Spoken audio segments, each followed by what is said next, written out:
I used to think, what's the worst thing that could happen to someone? And sometimes I think it's having two parents that are alcoholics. Amazing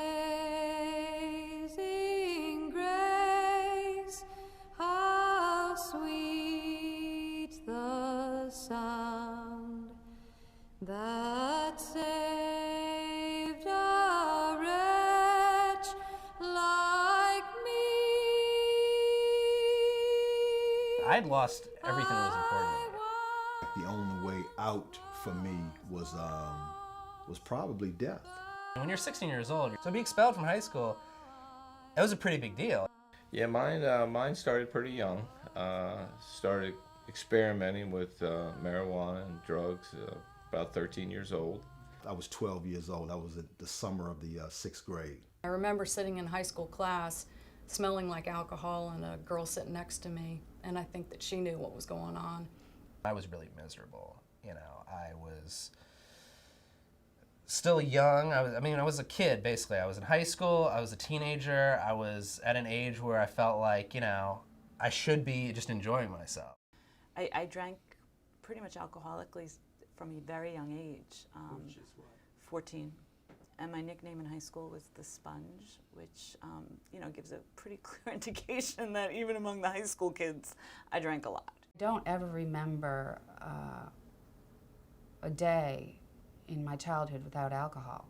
I grew up in a home where there was alcoholism, and a lot of my family members drank a lot. I remember drinking alcohol at 12. As a young child, there was always drugs and alcohol around my house. I mean, my father gave me my first drink.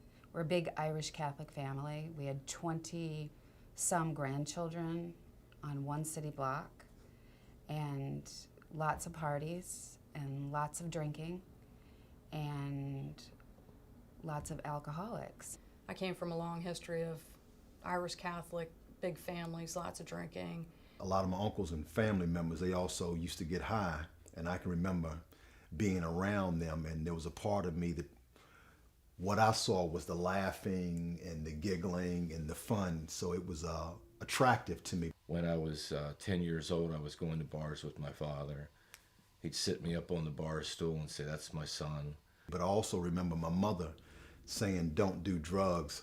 So the first time, my first encounter where I was actually offered drugs, a guy gave it to me. He says, "If you're Gerard's nephew, I know you get high," because it was almost like because of my family, it was expected that we know he gets high.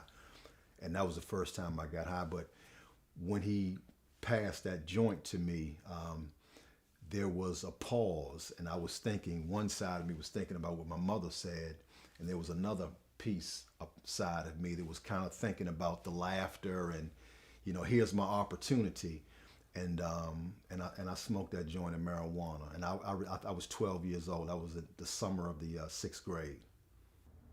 I believe that there's a genetic predisposition, and I also believe that the exposure, the childhood exposure, has a great deal to do with how we react, relate, and who we become. There's a lot of stigma and denial in Asian American culture and Indian American culture around mental illness, around addiction, and it was a real challenge. I actually started my process of recovery in a place of fear of what the consequences would be potentially in my family, even for just admitting that I had a problem. I learned later that part of that was that this is a family disease, and that my father had been drinking alcoholically for many years and kind of hiding it. And so culturally, there's been a lot of obstacles that I've had to deal with in myself and in my family and my community to being able to be out and you know, open about my recovery and about the need in our community for recovery and for people to be able to be open about the challenges that they face. Sometimes I feel like I've lived three lives. I've lived the life of a kid growing up with parents that are alcoholics.